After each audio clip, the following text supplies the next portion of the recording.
मुझे गुमसुम और उदास देखकर माँ ने कहा, क्या बात है रति, तू इस तरह मुंह लटकाए क्यों बैठी है? कई दिन से मनोज का भी कोई फ़ोन नहीं आया। दोनों में आपस में झगड़ा कर लिया है क्या? नहीं माँ, रोज़ रोज़ क्या बात करें। कितने दिनों से शादी की तैयारी कर रहे थे, सब व्यर्थ हो गई। यदि मनोज के दादाजी की मौत न हुई होती तो आज तेरी शादी को 15 दिन हो चुके होते। वे काफ़ी बूढ़े थे। 13वीं के बाद शादी हो सकती थी, पर तेरे ससुराल वाले बड़े दकियानूसी विचारों के हैं। कहते हैं कि साये नहीं हैं। अब तो 5-6 महीने बाद ही शादी होगी। हमारी तो बस सारी तैयारी व्यर्थ हो गई। शादी के कार्ड पट चुके थे, फंक्शन हॉल को, कैटर्स को, सजावट वाले को और कई लोगों को एडवांस पेमेंट कर चुके थे। 6 महीने शादी सरकाने से अच्छा खासा नुकसान हो गया है। इसी बात से तो मनोज बहुत डिस्टर्ब है माँ, पर कुछ नहीं कह पाता। बेटा, हम भी कभी तुम्हारी उम्र के थे, तुम दोनों के एहसास को समझ सकते हैं, पर हम चाह कर भी कुछ नहीं कर सकते। मैंने तो तेरी सास से कहा भी था कि साए नहीं है तो क्या हुआ, अच्छे काम के लिए सब दिन शुभ होते हैं। अब हमें शादी कर देनी चाहिए। मेरा इतना कहना था कि वह तो भड़क गई और कहने लगी, आपके लिए सब दिन शुभ होते होंगे, पर हम तो सायों पे ही भरोसा करते हैं। हमारा तो इकलौता बेटा है। हम अपनी तरफ से पुरानी मान्यताओं को अनदेखा कर मन में कोई वहम पैदा नहीं करना चाहते। रति सोचने लगी कि मम्मी इससे ज़्यादा क्या कर सकती हैं और भी मैं क्या करूं। मम्मी को कैसे बताऊं कि मनोज क्या चाहता है। नर्सरी से इंटर तक हम दोनों साथ पढ़े थे, किंतु दोस्ती इंटर में आने के बाद ही हुई थी। इंटर के बाद मनोज इंजीनियर करने चला गया और मैंने बीएससी में दाखला ले लिया। कॉलेज अलग होने पर भी हम दोनों छुट्टियों में कुछ समय साथ बिताते थे। बीच में फ़ोन पर बातचीत भी कर लेते थे। कंप्यूटर पर चैट हो जाती थी।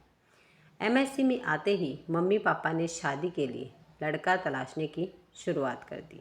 मैंने कहा भी कि मम्मी, एमएससी के बाद शादी करना, पर उनका कहना था कि तुम अपनी पढ़ाई जारी रखो, शादी कौन सी अभी हुई जा रही है, अच्छा लड़का मिलने में भी समय लगता है। शादी की चर्चा शुरू होते ही मनोज की छवि मेरी आंखों में तैर गई थी।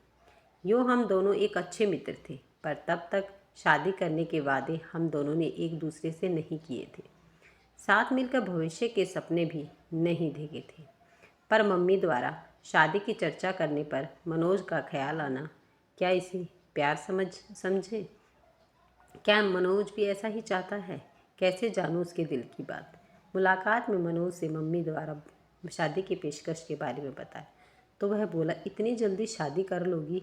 अभी तो तुम्हें 2 वर्ष एमएससी करने में ही लगेंगे। फिर कुछ सोचते हुए बोला था, सीधे सीधे बताओ, क्या मुझसे शादी करोगी? पर अभी मुझे सेटल होने में कम से कम 2-3 वर्ष लगेंगे।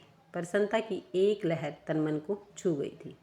सच कहूँ मनोज, जब मम्मी ने शादी की बात की तो एकदम से मुझे तुम याद आए थे। क्या यही प्यार है?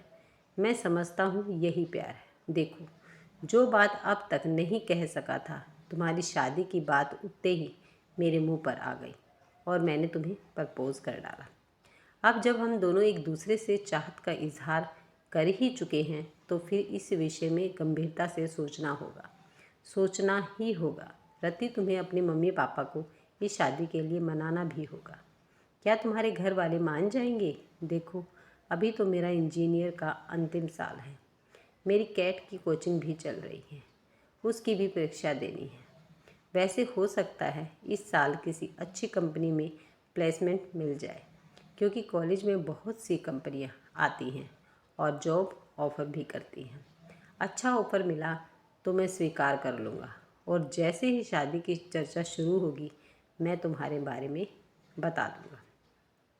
प्यार का अंकुर तो हमारे बीच पनप ही चुका है और हमारा यह प्यार अब जीवन साथी बनने के सपने भी देखने लगा था। अब इसका जिक्र अपने अपने घर में करना ज़रूरी भी हो गया था। मैंने मम्मी को मनोज के बारे में बताया तो वह बोली, वह अपनी जाति का नहीं है। यह कैसे हो सकता है? तेरे पापा तो बिल्कुल नहीं मानेंगे। क्या मनोज के माता पिता तैयार हैं? अभी तो इस बारे में उसके घर वाले कुछ नहीं जानते। फाइनल परीक्षा होने तक मनोज को किसी अच्छी कंपनी में जॉब का ऑफर मिल जाएगा और रिजल्ट आते ही वह कंपनी को ज्वाइन भी कर लेगा। उसके बाद ही वह अपने मम्मी पापा से बात करेगा।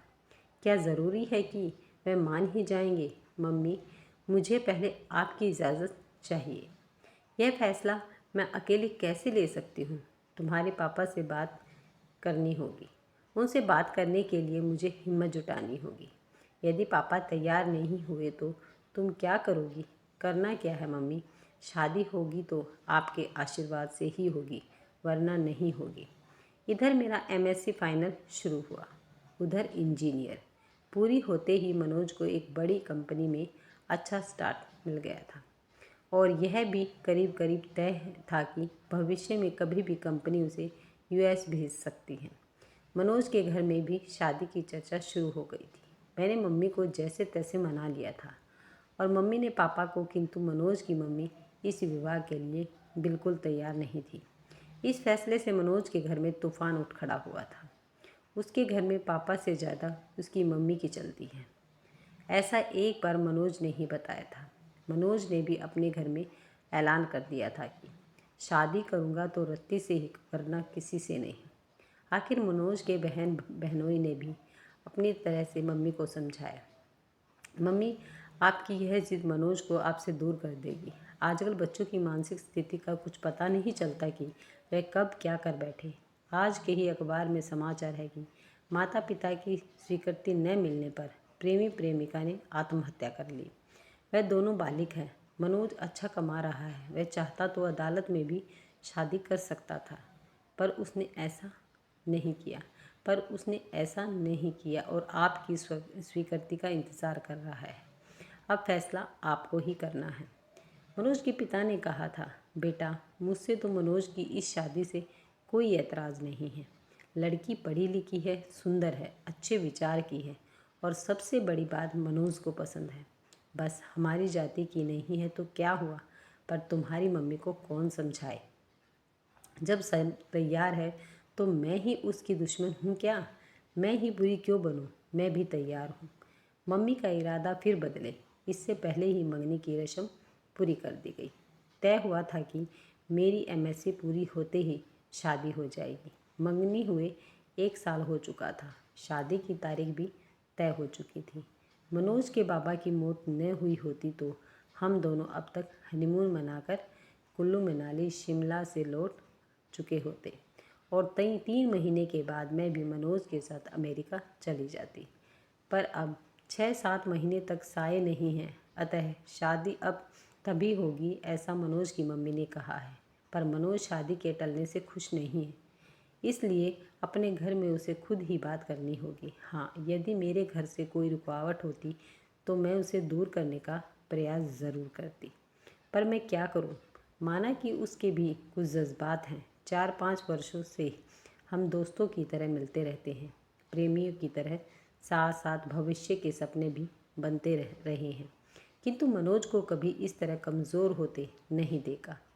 यद्यपि उसका बस चलता तो मंगनी के दूसरे दिन ही वह शादी कर लेता, पर मेरा फाइनल साल था, इसलिए वह मन महसूस कर रह गया।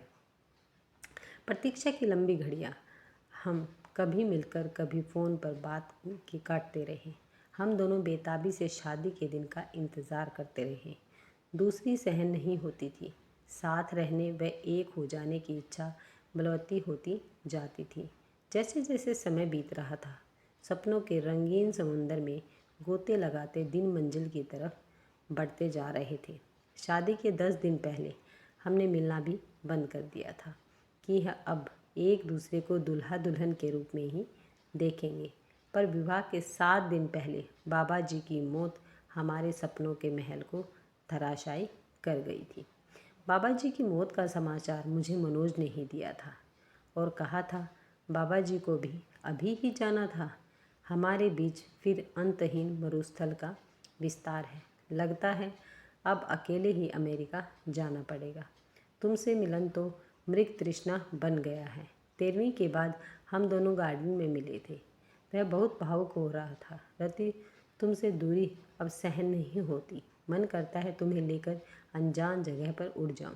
जहाँ हमारे बीच न समाज हो, न परंपराएं, न ये रीति रिवाज हो। दो प्रेमियों के मिलन में समाज के कायदे कानून की इतनी ऊंची बाड़ खड़ी कर रखी है कि उनकी सब्र की सीमा ही समाप्त हो जाए। चलो रति, हम कहीं भाग चले। मैं तुम्हारा निकट सानिध्य चाहता हूँ।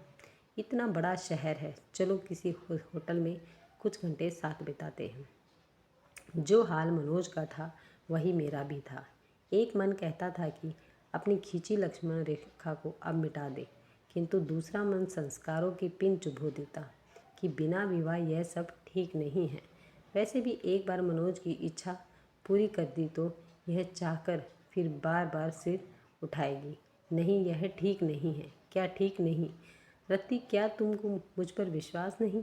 पति पत्नी तो हमें बनना ही है।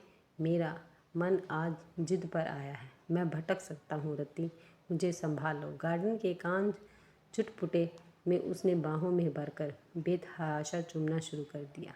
मैंने भी आज उसे यह छूट दे दी थी ताकि उसका आवेग कुछ शांत हो, किंतु मनोज की गहरी गहरी सांसें और अधिक समा जाने की चाह मुझे भी बहकाए।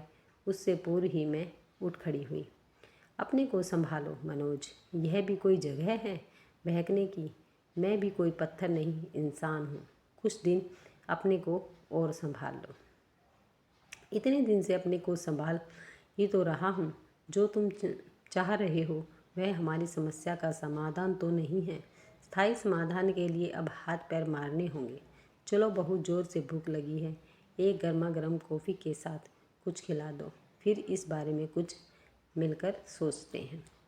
रेस्टोरेंट की बेरे को ऑर्डर देने के बाद मैंने ही बात शुरू की। मनोज, तुम्हें अब एक ही काम करना है, किसी तरह अपने माता पिता को जल्दी शादी के लिए तैयार करना है, जो मुश्किल नहीं है। आखिर वे हमारे शुभ चिंतक हैं।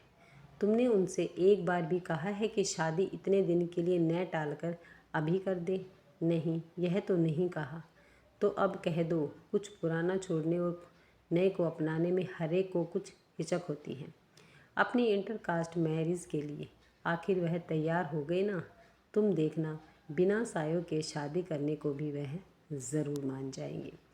मनोज के चेहरे पर खुशी की एक लहर दौड़ गई थी। तुम ठीक कह रही हो रति, यह बात मेरे ध्यान में क्यों नहीं आई? खाने के बाद तुम्हें घर पर छोड़ देता हूँ। कोर्ट मैरिज की डेट भी तो पास आ गई है, उसे भी आगे नहीं बढ़ाने दूंगा। ठीक है, अब मैरिज वाले दिन कोर्ट में ही मिलेंगे।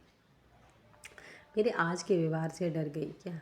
इस बीच फ़ोन करने की इजाज़त तो है या वह भी नहीं है? चलो, फ़ोन करने की इजाज़त दे देते हैं। रजिस्टर के ऑफिस में मैरिज की फॉर्मेलिटीज़ पूरी होने के बाद हम दोनों अपने परिवार के साथ बाहर आए तो मनोज के जीजा जी ने कहा, मनोज, अब तुम दोनों की शादी पर कानून की मोहर लग गई है। रति, अब तुम्हारी हुई। ये जमाई बाबू, ये इंडिया है। वह तो वीज़ा के लिए यह सब करना पड़ा है, वरना इसे हम शादी नहीं मानते। हमारे घर की बहू तो रति विवाह संस्कार के बाद ही बनेगी, मेरी मम्मी ने कहा। वह तो मजाक की बात थी मम्मी। अब आप लोग घर चले, मैं तो इन दोनों से पार्टी लेकर ही आऊँगा।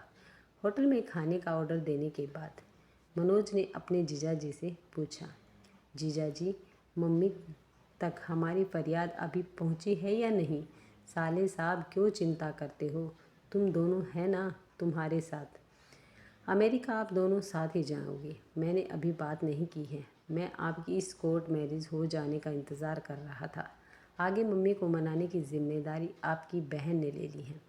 इससे भी बात नहीं बनी तो फिर मैं कमान संभालूंगा। हाँ भैया, मैं मम्मी को समझाने की पूरी कोशिश करूँगी। हाँ, तू कोशिश कर ले, न माने तो मेरा नाम लेकर कह देना। आप अब शादी करो या ना करो, भैया भाभी को साथ लेकर ही जाएंगे। वाह भैया, आज तुम सचमुच बड़े हो गए हो। आफ्टर ऑल, अब मैं एक पत्नी का पति हो गया हूँ। ओके भैया, अब हम लोग चलेंगे। आप लोगों का क्या प्रोग्राम है? कुछ देर घूम घाम कर पहले रति को उसके घर छोड़ूंगा, फिर अपने घर जाऊंगा। मेरे गले में बाहें डालते हुए मनोज ने शरारत से देखा। हाँ रति, अब क्या कहती हो? तुम्हारे संस्कार मुझे पति मानने को तैयार हैं या नहीं? आंखें नचाते हुए मैं चहकी। अब तुम नाइटी 90% मेरे पति हो, यानी 10% की अब भी कमी रह गई है। अभी और इंतज़ार करना पड़ेगा। उस दिन का मुझे अफसोस है मनोज, पर अब मैं तुम